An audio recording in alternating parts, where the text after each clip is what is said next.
Um casal de mochileiros está se aventurando na Austrália até que algo terrível acontece. Fala pessoal, Carol na área, trazendo mais um vídeo aqui no canal. Então se você gosta desse tipo de conteúdo e está conhecendo o canal agora, eu sempre trago casos criminais aqui para vocês, resolvidos, que ainda são um mistério. Então já se inscreve se ainda não for inscrito, deixa um like nesse vídeo que isso é muito importante, um comentário também. Não esquece de ativar o sininho de notificações para você sempre receber uma notificação quando tiver um vídeo novo por aqui. E bora pro vídeo.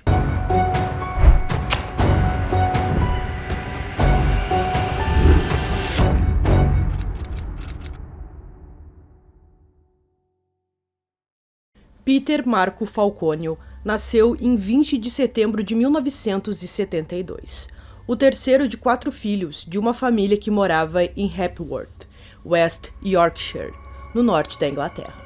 Em 1996, ele iniciou um relacionamento com Joanne Liz, nascida em 73. Após conhecê-la em uma boate local, os dois decidiram morar juntos no ano seguinte. O pai de Joanna é australiano, mas ela foi criada por sua mãe na Inglaterra. Peter estava estudando na Universidade de Bristol naquela época. Em 15 de novembro de 2000, o casal deixou o Reino Unido para uma grande viagem, passando pelo Nepal, Singapura, Malásia, Tailândia e Austrália. Em 16 de janeiro de 2001, o casal chegou a Sydney, com visto de trabalho e férias, e em 25 de junho partiu em uma viagem que incluía conhecer as cidades de Sydney a Canberra, Melbourne a Adelaide, Darwin e o último local seria Brisbane. Por volta das 7h30 do sábado, 14 de julho, Peter e Joanna viajaram pela Stuart Highway até Devil's Marbles, na Kombi laranja que haviam comprado em Sydney para realizar a viagem. Eles passaram pela área perto da cidade de Barrow Creek, que é uma pequena cidade localizada no norte da Austrália. Durante a viagem, eles perceberam que havia um carro os perseguindo. Peter esperou que o carro o ultrapassasse e quando fez, o motorista fez um sinal para ele encostar. Mesmo que Joanne pediu para ele não parar, ele parou a Kombi e desceu para falar com o homem, para saber o que ele queria. O motorista disse que estava saindo faíscas da Kombi.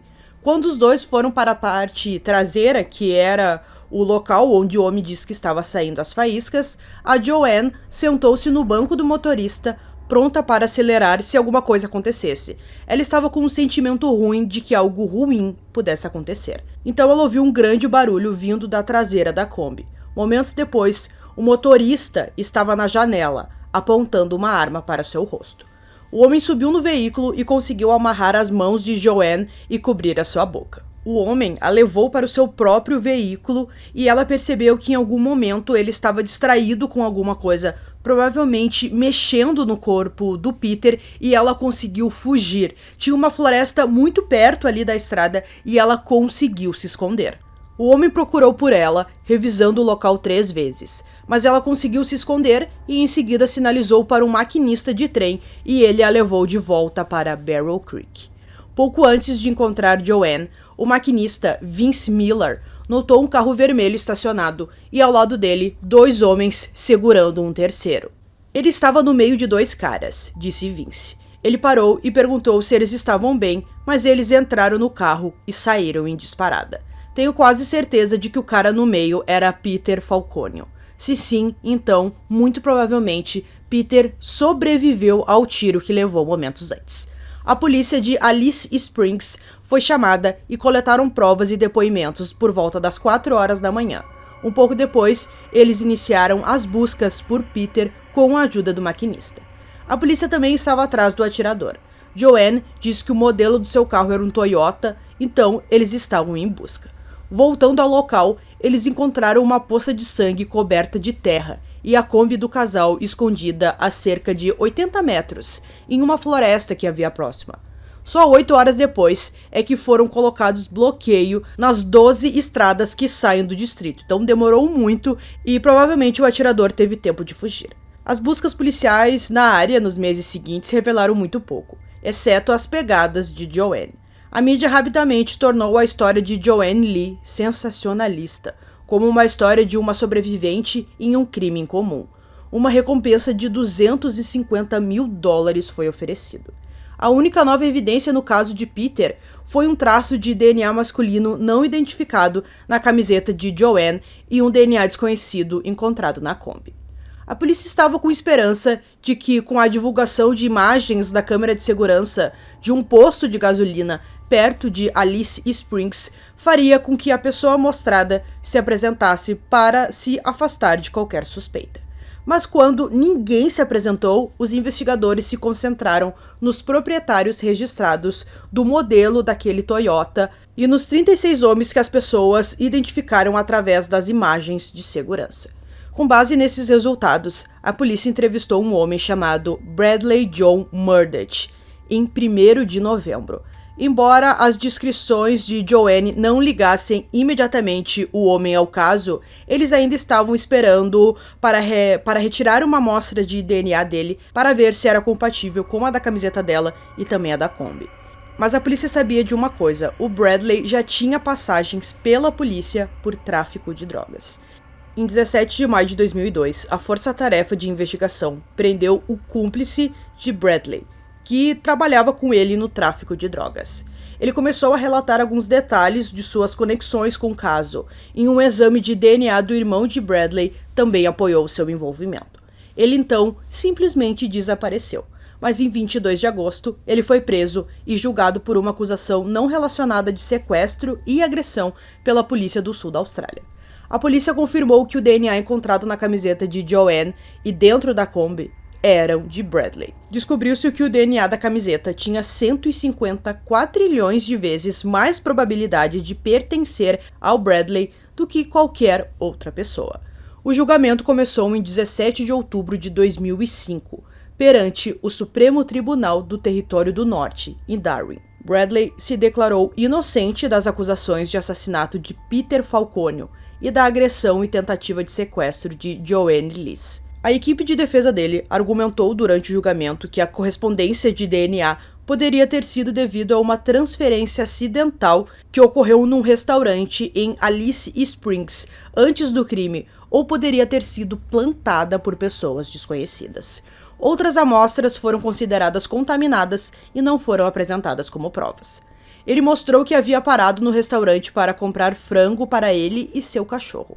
Durante a audiência, Joanne mencionou que ela e Peter haviam parado no mesmo local.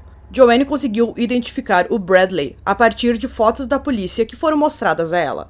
Ela disse ao tribunal que seu agressor amarrou seus pulsos em suas costas, colocou um saco sobre sua cabeça e a forçou a entrar em seu carro.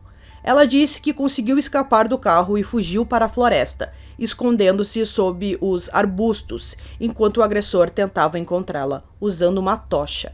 Descobriu-se que Bradley deixou Alice Springs em um horário e em uma direção consistente com ele estar bem próximo a Barrel Creek no momento do crime.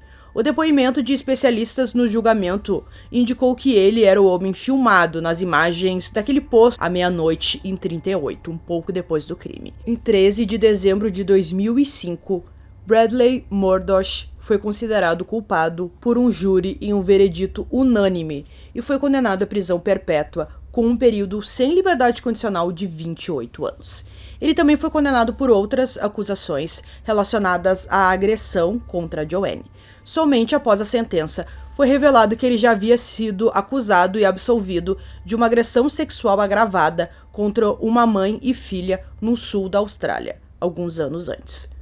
Colleen Gwynne, a investigadora principal, disse: "Nunca houve qualquer dúvida para mim de que Bradley Murdaugh era o culpado desse crime." Em 12 de dezembro de 2006, Bradley recorreu da sentença no Supremo Tribunal. Seus advogados apresentaram 8 fundamentos de recurso.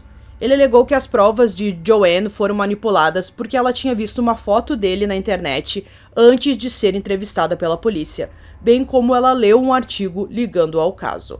Em 10 de janeiro de 2007, o Tribunal de Recurso Criminal do Território do Norte negou provimento a ambas as partes do recurso. Ele então solicitou licença especial para apelar ao julgamento Tribunal da Austrália. Em 27 de junho daquele ano, o Tribunal Superior recusou-se a conceder licença especial.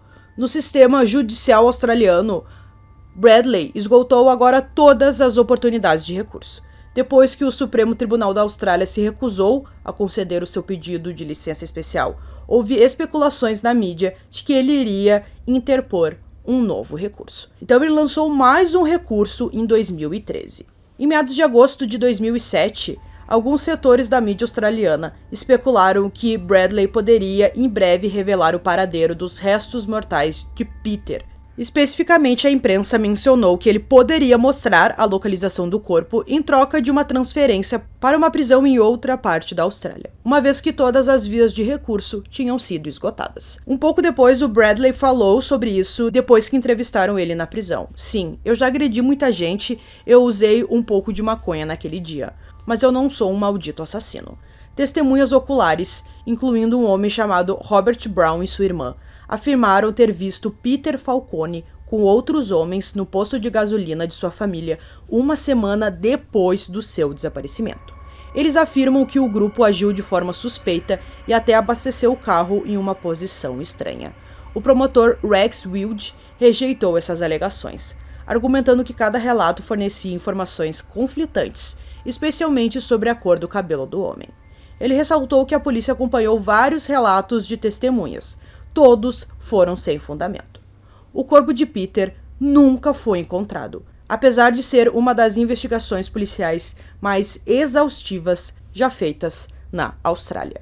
Um amigo de Peter afirmou aos investigadores que ele forjou o seu desaparecimento para conseguir dinheiro do seguro. Mas o fato de o dinheiro nunca ter sido pago e da família do Peter ser muito próxima parece desmentir essa teoria.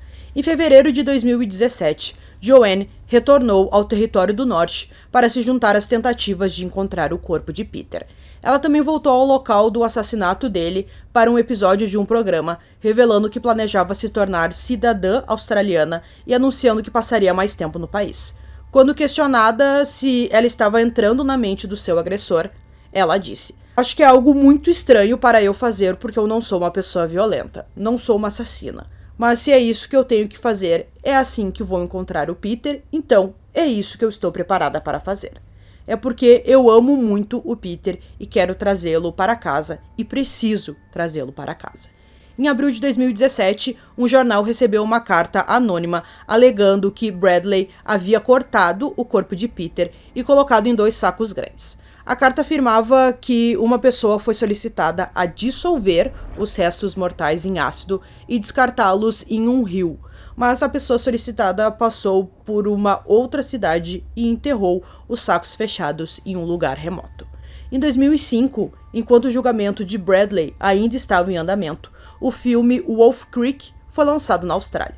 Como o filme foi comercializado baseado em fatos reais, o Tribunal do Território do Norte emitiu uma liminar para seu lançamento no território, pois acreditava que poderia ter alguma influência no resultado do processo. O filme foi inspirado em vários assassinatos ocorridos na Austrália, como os assassinatos de alguns mochileiros, que também incluem o caso do Peter. O autor Kit Allen insiste que Bradley é inocente e ofereceu uma recompensa de $25 mil para quem puder provar que Peter ainda está vivo. No seu livro de 2011, ele descreve o julgamento de Bradley como julgamento espetáculo em que o júri foi enganado e pressionado, resultando em um erro judicial chocante. Então, pessoal, concluindo esse caso aqui pra vocês, no momento que tem o DNA do Bradley na roupa da Joanne e também dentro da Kombi, eu acho que fica claro que ele é o assassino. Mas a gente pensa, bom, por que ele fez isso? A gente sabe que ele era um traficante de drogas, mas não faz muito sentido ele ter feito aquilo e, enfim, a gente não vê o motivo para aquilo, mas também tem alguns relatos de que viram o Peter, mas a gente também não tem certeza se era realmente o Peter, mas provavelmente o Bradley deu um fim no corpo dele e colocou em algum lugar que talvez a gente nunca encontre. Então eu espero que vocês tenham gostado desse vídeo. Esse foi mais um vídeo aqui no canal Durmam Bem e até o próximo.